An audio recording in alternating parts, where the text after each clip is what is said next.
नमो बुद्धाय, नमो धम्माय, नमो संघाय। काफ़ी लंबे समय के बाद आप सभी से वॉइस ऑफ बुद्धा इस यूट्यूब चैनल के माध्यम से आपसे आज मैं अपने विचार साझा कर रहा हूँ।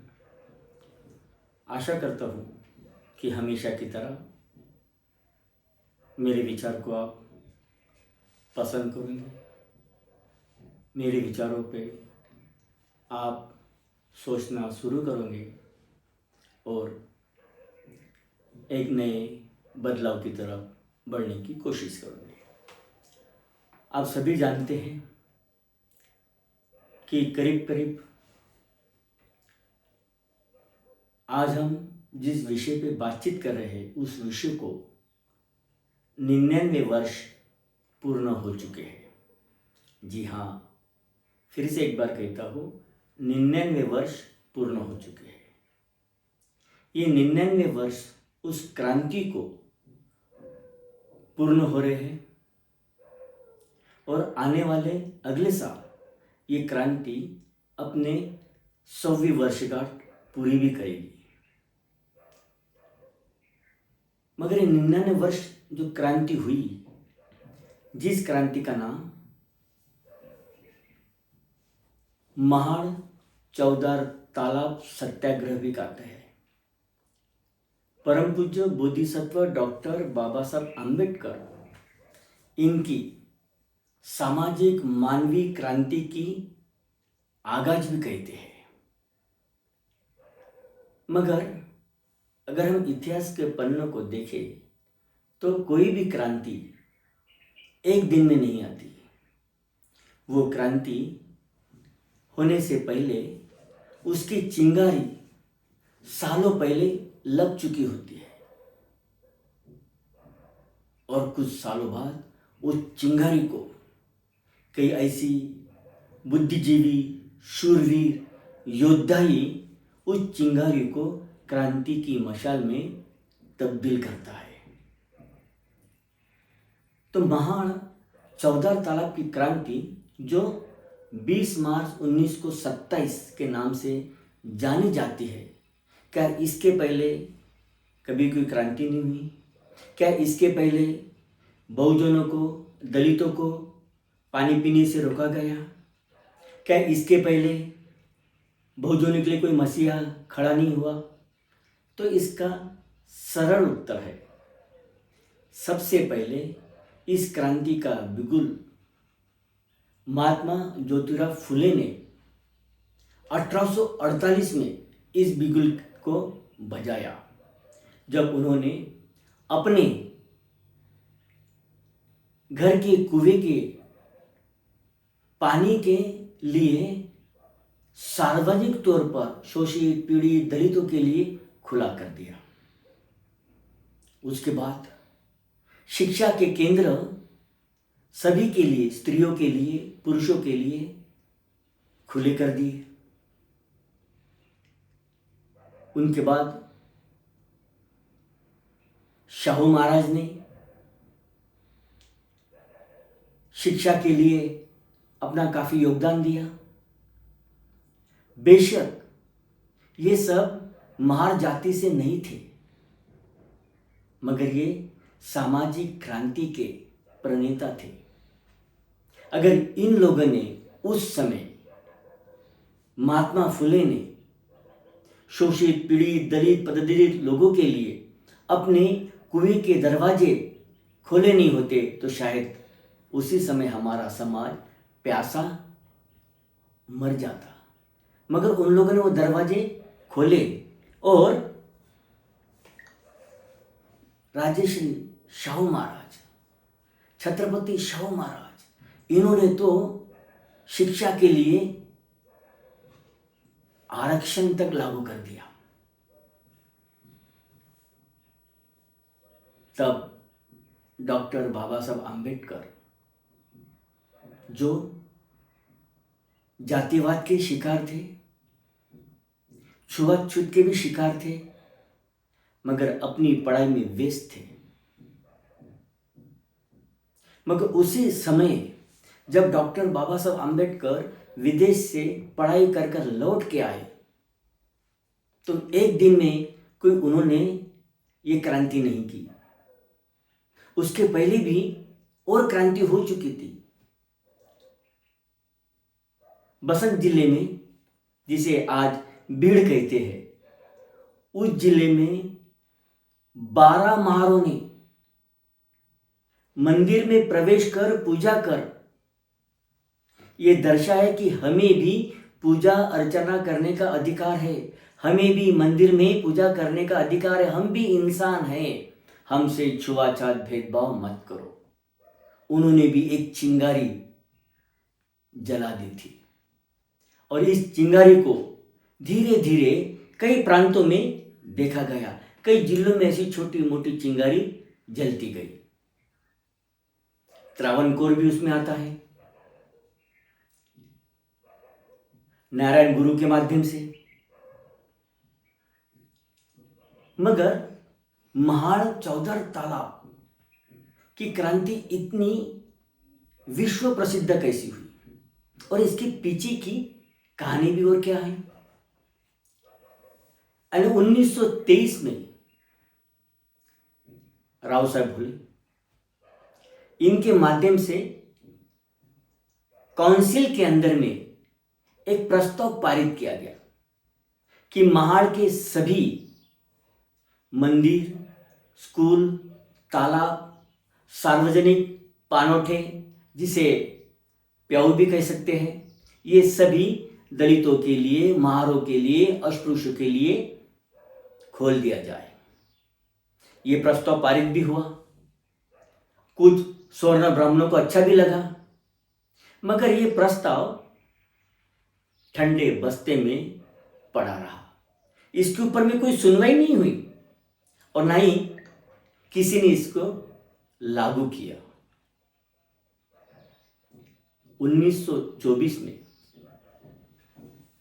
महाड़ नगर पालिका के नगराध्यक्ष टिप्पणीस, इन्होंने यह ठराव फिर से पारित किया महाड़ नगर पालिका कि महाड़ के तालाब, कुएं, स्कूल, मंदिर, ये सभी अस्पृश्यों के लिए, दलितों के लिए, शोषित पीड़ित समाज के लिए खोल दिया जाए। तब भी ये प्रस्ताव पूरी तरह वाकई स्वर्ण ब्राह्मणों के माध्यम से पारित किया गया। इसको नगर परिषद में भी बड़े उत्साह के साथ में सर्वानुमते पारित किया गया, मगर ये भी ठंडे बक्से में ही रहा। फिर यानी 1923 में पहला प्रस्ताव, 1924 में दूसरा प्रस्ताव, और उसी समय डॉक्टर बाबा साहब आम्बेडकर ने, जो विदेश से लौटे थे और अपने समाज के लिए कुछ करने का जज्बा लेके, काम करने की इच्छा लेकर, कोई नौकरी न करने का फैसला लेते हुए उस समय बहिष्कृत हितकारिणी संस्था की स्थापना की। और यह बहिष्कृत हितकारिणी संस्था के माध्यम से उन्होंने समाज जन जागृति का कार्यक्रम किया, प्रोग्राम किया।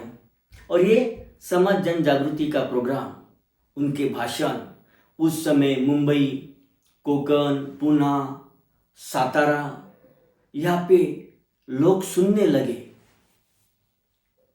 और उनके मन में बाबा साहब के प्रति एक नई ऊर्जा दिखने लगी। उनके अंदर में उन्हें वो योद्धा दिखने लगा कि ये योद्धा हमारे लिए कुछ तो करेगा, कुछ नया सपना लेके आएगा, कुछ नए अधिकार लेके आएगा। और उसी समय महाड़ में एक परिषद आयोजन करने की महाड़ के लोगों ने सोची और उसमें डॉक्टर बाबा साहब आम्बेडकर इन्हें निमंत्रण दिया जाए। काफ़ी बार डॉक्टर बाबा साहब आम्बेडकर को मिलने के लिए महाड़ के लोग जाते रहे, मगर उनकी मुलाकात नहीं बनी। एक दिन समय आया, डॉक्टर बाबा साहब आम्बेडकर और वो आयोजन समिति के लोगों से मुलाकात हुई। डॉक्टर बाबा साहब आम्बेडकर इन्हें भी एक बड़े पैमाने पर एक परिषद लेना था, और वो सोच रहे थे कि ये बड़ी परिषद मैं कहाँ से शुरू करूं, किधर से शुरू करूं, इसका कोई ऐतिहासिक धरोहर है कि नहीं, इसका कोई ऐतिहासिक कारण है कि नहीं। तो काफ़ी सोचने के बाद उन्हें रायगढ़ जिला, आज का रायगढ़, उस समय का कुलाबा जिला, और उस कुलाबे जिले में शिवाजी महाराज का किला रायगढ़ था, इसलिए उसे आज रायगढ़ जिला कहते हैं। उस कुलाबा जिले में महाड़, इस परिसर में डॉक्टर बाबा साहब आम्बेडकर ने परिषद लेने की सोची और विचार किया, और उन्हें भी हामी भर दी कि हाँ, हम परिषद में लेंगे। अब समय बीतता गया और परिषद की तारीख निश्चित हो गई। 19-20 मार्च 1927 में 2 दिन में ये महाड़ में परिषद करने का नियोजन हुआ। डॉक्टर बाबा साहब आम्बेडकर महाड़ की ओर 1 दिन पहले, 2 दिन पहले पहुंचते हैं, सारा परिषद का अच्छी तरह से नियोजन करते हैं, अपने आंखों से देखते हैं। 19 तारीख को डॉक्टर बाबा साहब आम्बेडकर को देखने के लिए लाखों हजारों लोग वहाँ पे इकट्ठा हो जाते हैं। उस समय 4 से 5 हजार लोग इकट्ठा होते हैं। एक तेजस्वी योद्धा, ज्ञान का भंडार, और उनको सुनने के लिए हजारों लोग वहाँ पे थे। वहाँ पे कुछ मंच पर स्वर्ण ब्राह्मण भी थे। वो स्वर्ण ब्राह्मण ने भी दलितों के लिए, शोषितों के लिए अपने विचार रखे, उनके अन्याय अत्याचार के प्रति अपनी आवाज़ उठाने की कोशिश की, और डॉक्टर बाबा साहब आम्बेडकर ने भी अपने भाषण को वहाँ पे दिया। 19 तारीख बीत चुकी थी, 20 तारीख आई। 20 तारीख को सुबह 9 बजे से परिषद शुरू हुई। कुछ स्वर्ण ब्राह्मणों के भाषण वहाँ पे हुए, उन्हें भी आमंत्रित किया गया। चित्रे, टिप्पणी, सहस्त्र बुद्धे, इन जैसे लोगों के वहाँ पे भाषण हुए। डॉक्टर बाबा साहब आम्बेडकर, इनका भी भाषण हुआ, और अंत में चित्रे, इन्होंने एक सूचना दी उसी परिषद में कि हम डॉक्टर बाबा साहब आम्बेडकर इनके नेतृत्व में महाड़ तालाब की ओर जाएंगे और उस तालाब के पानी को पिएंगे, छुएंगे। सब लोगों ने बड़े उत्साह के साथ में इस ठराव को पारित कर दिया। डॉक्टर बाबा साहब आम्बेडकर के पीछे सारे लोग महाड़ की तरफ गए। डॉक्टर बाबा साहब आम्बेडकर ने उस तालाब को छुआ, उसका पानी पिया, और हजारों लोगों ने अपने हाथों से वो पानी पी लिया। यहाँ पे परिषद बड़ी शांतपूर्ण तरीके से समाप्त हुई, मगर 21 तारीख के सुबह बड़ी ही दुर्दैवी घटना घटी। वो घटना यानी वहां के स्वर्ण ब्राह्मणों ने एक झूठी खबर फैला दी कि महारों ने चौधार तालाब को अछूत कर दिया है। अब वो विश्वेश्वर मंदिर पर भी कब्जा करना चाहते हैं।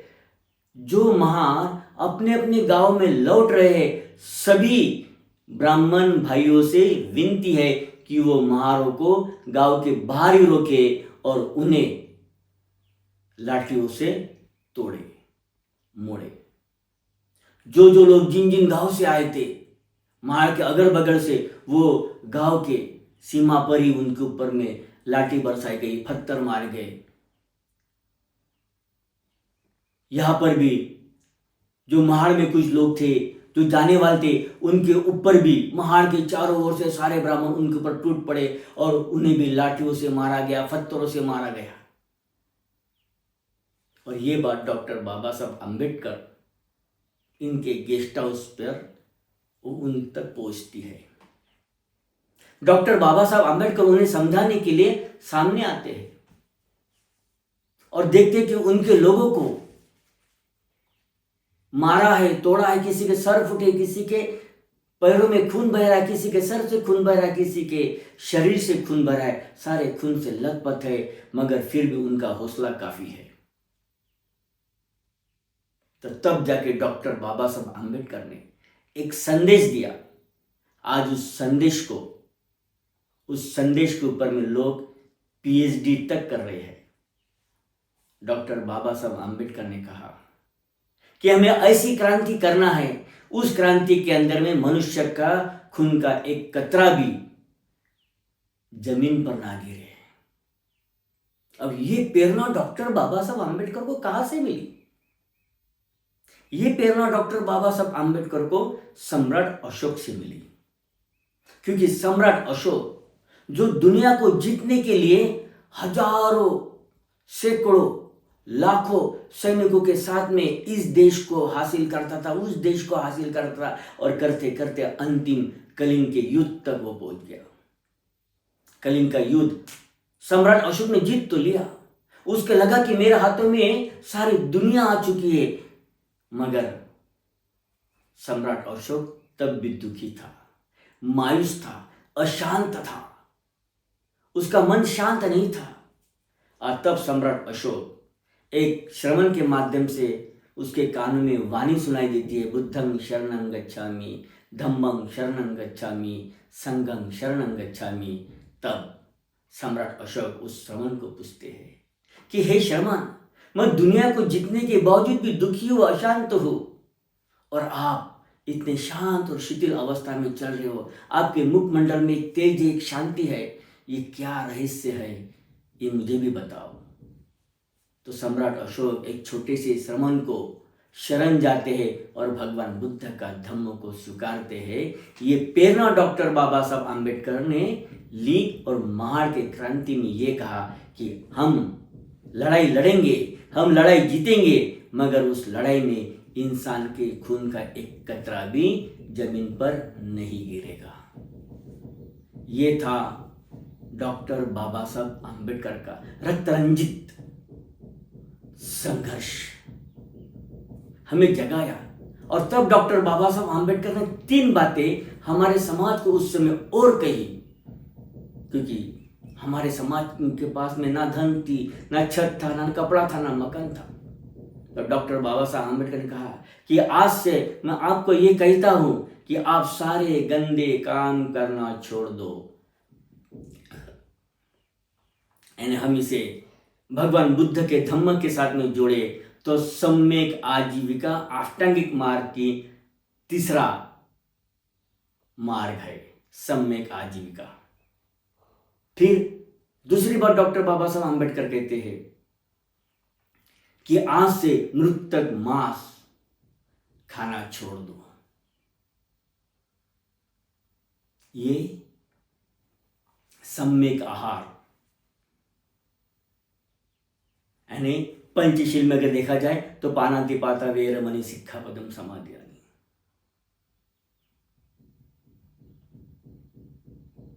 अभिधम्म पिटक के माध्यम से देखा जाए तो उपोषित व्रत, जिस दिन हम साधा सरल भोजन कर कर अपना जीवन व्यापन करें। और तीसरी बात कही कि अपने स्वाभिमान के लिए लड़ो, जो डॉक्टर बाबा साहब आम्बेडकर ने कॉन्स्टिट्यूशन में एक वर्ड डाला, डिग्निटी, हमारी गरिमा। तो हमें अपने स्वाभिमान के लिए लड़ना है, स्वाभिमान के हित के लिए लड़ना है। और फिर इन 3 बातों के बाद फिर आता है शिक्षित बनो, संघर्ष करो, संगठित रहो। ये था डॉक्टर बाबा साहब आम्बेडकर की सोच। तब डॉक्टर बाबा साहब आम्बेडकर ने बुद्धिज्म को एक्सेप्ट नहीं किया था, मगर फिर भी उनके मन मस्तिष्क में बुद्ध के विचार दौड़ रहे थे, उत्पन्न हो रहे थे। ये डॉक्टर बाबा साहब आम्बेडकर इस तरह से महाड़ की क्रांति की शुरुआत करते, उनकी पहली क्रांति। ऐसी नहीं मगर आज 99 वर्ष होने के बावजूद भी समस्या जो कि तो ही है। एक महार तालाब खुला हुआ है, वहां पे लोग जाते हैं, पानी पीते, आज भी जाते। आज काफी लोग महार तालाब पर होंगे, जलसा भरा होगा, मगर अब महार के बाहर निकलते। यूपी, बिहार, एमपी, राजस्थान, कई राज्यों में आज भी छोटे मोटे जाति के ऊपर में, दलितों के ऊपर में अत्याचार होते हैं। लास्ट टाइम एक आदमी ने हैंडपंप को छुआ, इसलिए उसे मार दिया गया और उसके ऊपर में केस भी कोर्ट में चली, मगर जस्टिस मिश्रा के माध्यम से उसका जो फैसला आया वो दलितों को और अपमानित करने वाला फैसला तो उनके हक में नहीं था। सुप्रीम कोर्ट ने शेड्यूल ट्राइब के लिए शक्ति के साथ में उनके संरक्षण के लिए बिल बनाया। धम्म रक्षिता रक्षितो, जो धम्म के रक्षण करेगा, धम्म उसके रक्षण करेगा, ये बुद्ध कहते हैं। आज हमें जाति भिन्न समाज की उसी विचारधारा पे चलना है। आज भी किसी ना किसी कारण हमारे लोगों को पानी पीने से रोका जाता है, सार्वजनिक चौपाल पे, सार्वजनिक स्थान पर, सार्वजनिक पेयजल पर उन्हें पानी पीने से वंचित रखा जाता है। 99 वर्ष हो चुके हैं, लेकिन फिर भी हम संघर्ष कर रहे हैं। इसका कारण यही है कि हम आज भी, जो डॉक्टर बाबा साहब आम्बेडकर कहते हैं कि मुझे जात भिन्न समाज की निर्मिति करना है, वो जात भिन्न समाज पूरे भारत में नहीं बन रहा है और कई ज़्यादा जातियाँ उत्पन्न हो रही है। और जितनी जातियाँ उत्पन्न हो रही है, उतना ज़्यादा धार्मिक संघर्ष बढ़ते जा रहा है और ये धार्मिक संघर्ष मानवता के लिए हानिकारक है। इसमें इंसानियत नहीं बसती। और इसलिए बुद्ध कहते हैं, धर्म ने इंसानों को तोड़ा है और धम्म ने इंसानों को जोड़ा है। धम्म यानी सादगी भरा जीवन जीने का मार्ग, सच्चाई का जीवन जीने का मार्ग।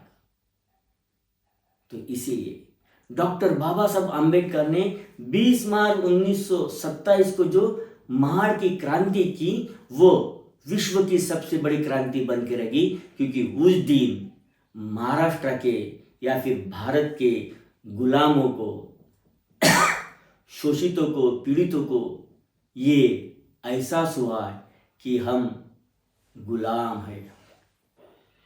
हम गुलाम अंग्रेज के नहीं हैं, हम गुलाम यहाँ की मनोवादी व्यवस्था के हैं, हम गुलाम यहाँ की ब्राह्मणवादी व्यवस्था के हैं। और ये गुलामी की जान डॉक्टर बाबा साहब आम्बेडकर ने 20 मार्च 1927 को करवा दी और तब जाके एक क्रांति की मानवीय मशाल पूरे भारत में जली और जिस कारण आज हम स्वाभिमान के साथ जी रहे हैं, संवैधानिक तौर पे जी रहे हैं। और इसका संवैधानिक अधिकार हमें डॉक्टर बाबा साहब आम्बेडकर ने आर्टिकल 14, आर्टिकल 15, आर्टिकल 17 में दिया है कि समानता, इक्वलिटी ये मानव का अधिकार है।